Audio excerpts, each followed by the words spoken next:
Pues siempre la palabra de Dios contiene mucha enseñanza, mucho podemos aprender, mucho es lo que nos dice, pero necesitamos un corazón dispuesto para escuchar, atender, guardar y practicar esa enseñanza. En algunas ocasiones está un poco más complicada la palabra de Dios como para entenderla, pero aún así se nos da la luz de la sabiduría para inteligir, para entender, aunque sea lo más mínimo de lo que Dios nos quiere decir. De tal manera que si estamos atentos, escuchamos con el corazón esta palabra de Dios. Esa palabra, les decía otros domingos, una palabra ungida, una palabra capaz de tocar nuestro corazón, pero no solamente tocar el corazón, sino transformar toda nuestra vida, toda nuestra realidad personal.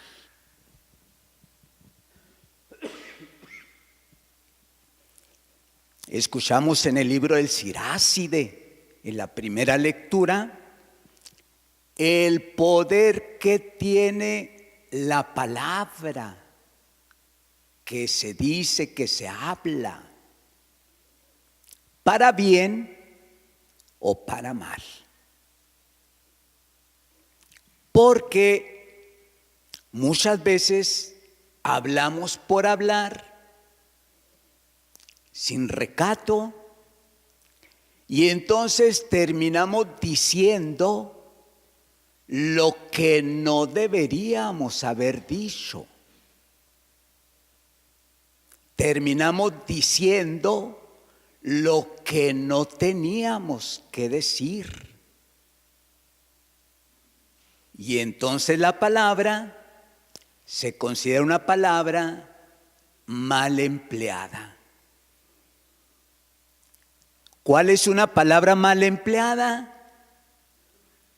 Aquella que se sale del contexto de la relación entre las personas que están conversando. Una palabra mal empleada, hay muchos ejemplos. El chisme. El chisme es traer a personas que no están presentes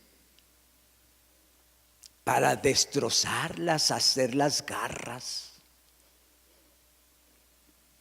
Una palabra mal empleada fuera de lugar, cuando con la palabra humillamos a alguien, ofendemos, agredimos.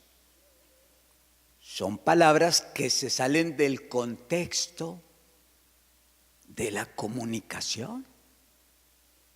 Cuando son para lastimar, para herir, para enseñar algo falso o para mentir.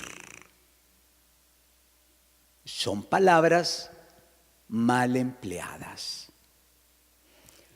Una palabra bien empleada no es aquella que se dice con propiedad. No es aquella palabra que se dice en el momento preciso. No solamente es eso, la palabra bien aplicada. La palabra que se dice con propiedad es aquella palabra de la que nosotros tomamos conciencia, tomamos control. Cuando sabemos lo que tenemos que decir, lo que podemos decir, lo que debemos decir. Esa es una palabra bien empleada, que se dice continuo, con tiento, pero sobre todo que nosotros tenemos el control. Por ejemplo, ante un chisme, si uno participa, si uno se involucra, ya hizo de aquella palabra una palabra mal empleada. Si hablamos de algo que no conocemos y afirmamos como si supiéramos con certeza, ya son palabras mal empleadas. Y entonces dice el Siráside en la primera lectura que por el fruto se conoce cómo ha sido cultivado aquel árbol. Dirá Jesús, de la abundancia del corazón habla la boca, porque lo que decimos, lo que hablamos, las palabras que empleamos revelan quién soy, quiénes somos. Si una persona siempre está hablando de maldad, de malicia, de venganza, de odio, pues ya vamos viendo qué tipo de persona es. Si la persona habla con ternura, con respeto, con propiedad, con bien para los demás, pues ya sabemos qué clase de persona es. Por sus frutos, dice Jesús, los conocerán. Por las palabras que proferimos, revelamos quiénes somos. Hay personas, verá que, por ejemplo, una mujer divorciada, amargada, desilusionada, fracasada, frustrada, trata de jalar a otras mujeres hacia sí. Y cuando descubre un problema en el matrimonio y la relación de alguna amiga, ¿qué le aconseja? No te dejes, demándale para que le saques hasta los riñones.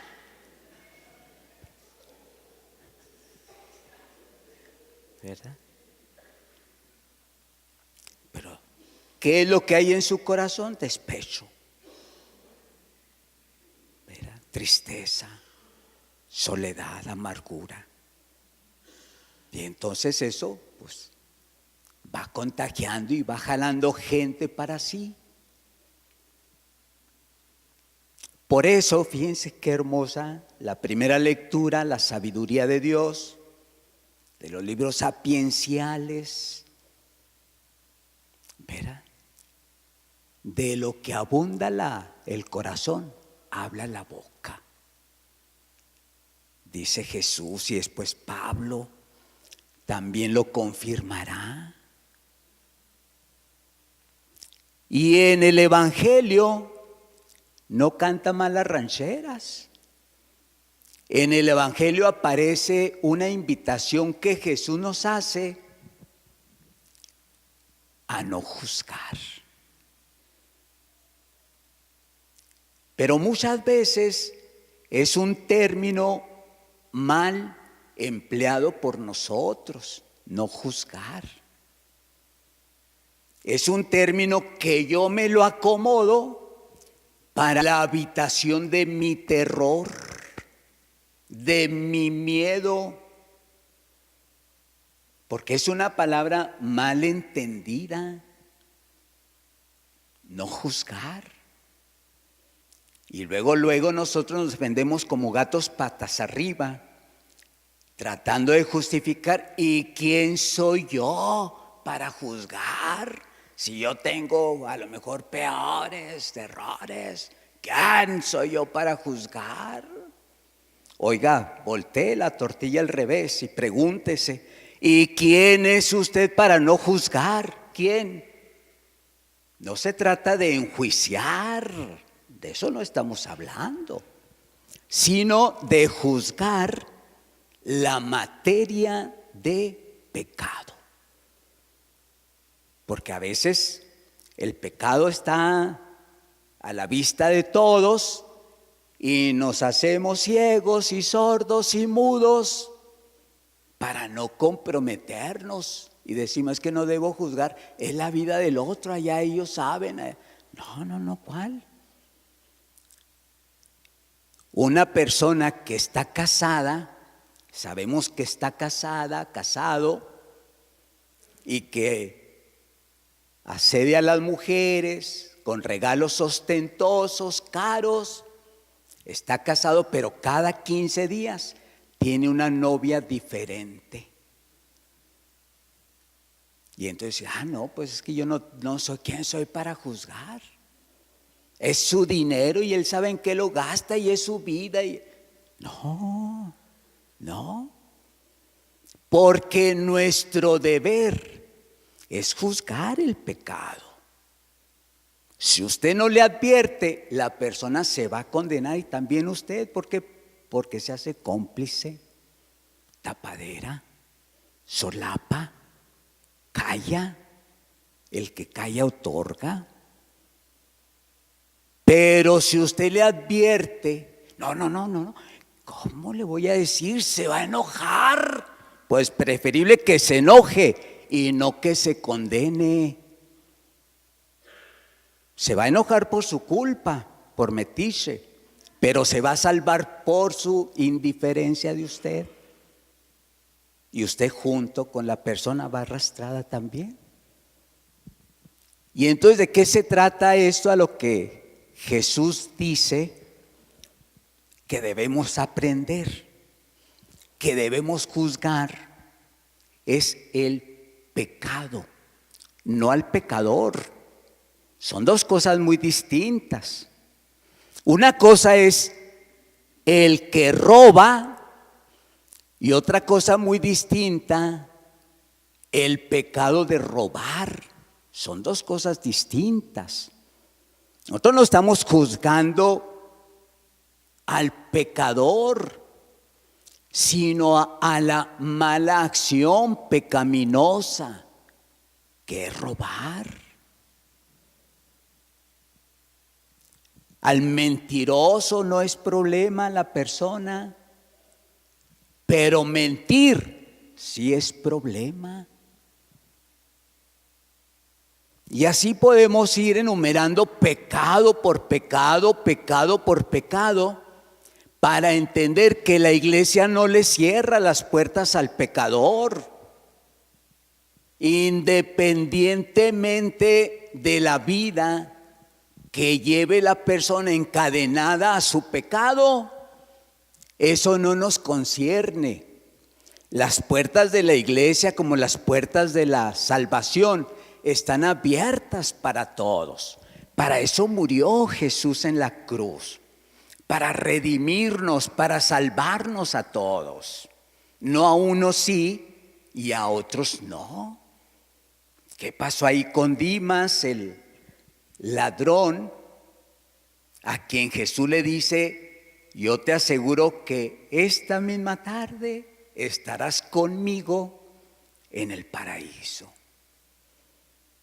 Todos estamos llamados a la salvación, todos. Pero cuando nosotros entendemos, abrimos el corazón para escuchar esta palabra hermosísima de Dios nuestro Señor, tiene una implicación en nuestra vida. Escucharla es dejarme tocar por esa palabra, es dejarme transformar por esa palabra. Quiere decir un compromiso de mi parte a dejar el vicio, el encadenamiento a lo que yo esté sujeto, sea el pecado que sea. Y entonces la iglesia abre las puertas a todo mundo, por eso es universal, es católica. Todo mundo tenemos aquí cabida, pero la condición es que dejemos a un lado nuestra limitación y debilidad humana. ¿Qué le dice Jesús a aquella mujer a la que sorprenden en infragante adulterio? ¿Qué le dice? Verá, cuando fueron los hombres y la presentaron a Jesús, esta mujer ha sido sorprendida en infragante adulterio. La ley de Moisés nos manda apedrearla. No nos vamos a meter en Honduras, pero la mujer no estaba infringiendo la ley en adulterio sola. ¿Dónde está el otro? ¿Por qué aquí hay que apedrearla a ella y al otro qué? No nos vamos a meter en ese lío. Pero de tal manera lo que le dice Jesús a la mujer: mujer, ¿dónde están los que te condenaban? Nadie te ha condenado. Nadie, Señor. Tampoco yo te condeno, vete, pero no vuelvas a pecar. Esa es la tarea que tenemos todos como misión, todos. Somos bienvenidos, bien recibidos en el seno de nuestra Iglesia Católica, pero tenemos que trabajar. No podemos adoptar la actitud de querernos salvar sin renunciar a nada, ni a nuestro pecado, ni a nada, oiga. No. Todo tiene un valor, un costo, un precio. Jesús ya pagó una parte por nosotros con su muerte en la cruz, con el derramamiento de su sangre preciosa, inocente.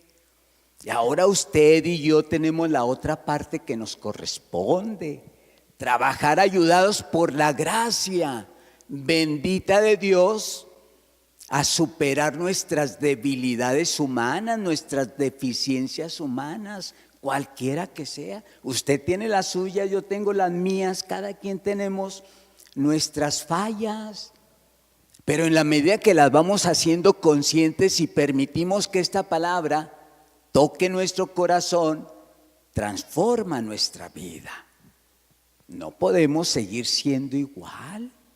Si yo vengo y escucho con atención la palabra y se me queda cualquier palabra, cualquier enseñanza, cualquier idea, es para que yo la rumié en mi mente y la vaya trabajando, para que esa idea, esa palabra, esa enseñanza, ese aprendizaje me vaya moldeando al estilo de Jesús.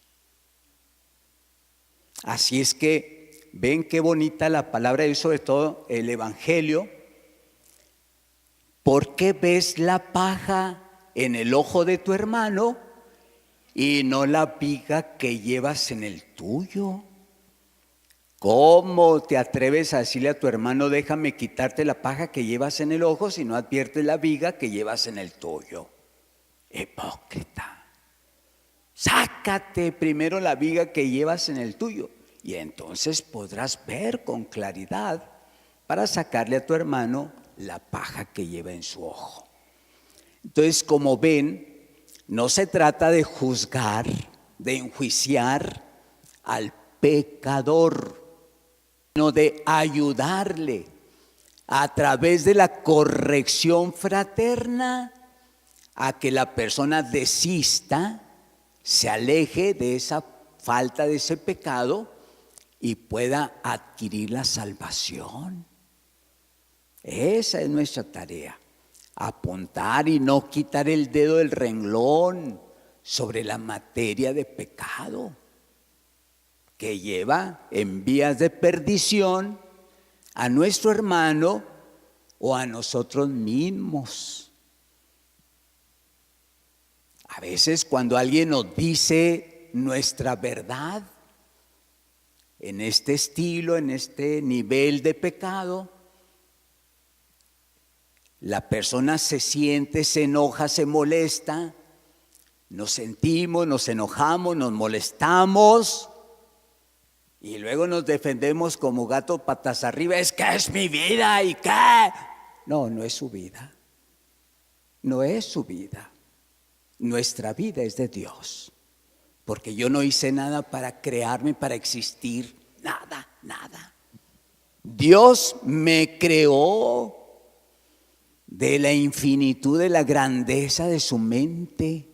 Él me dio la vida. Soy suyo. Le pertenezco a Él. Y mi vida es para darle gloria a Él. Mi vida es para honrarlo, para glorificarle. Así es que no tratemos de defendernos cuando alguien nos refiere a alguna falta, porque todos tenemos pata de qué cojear, todos. Aunque tengamos una careta, una máscara, un disfraz, un maquillaje de pureza, detrás de esa imagen está el verdadero yo, que solamente Dios y cada uno conocemos. Pero es necesario que alguien me estruje, que me despierte de mi alergatamiento para entender la patria, la gloria, la felicidad que Dios tiene reservada para ti y para mí. Que así sea. Creo en un solo Dios.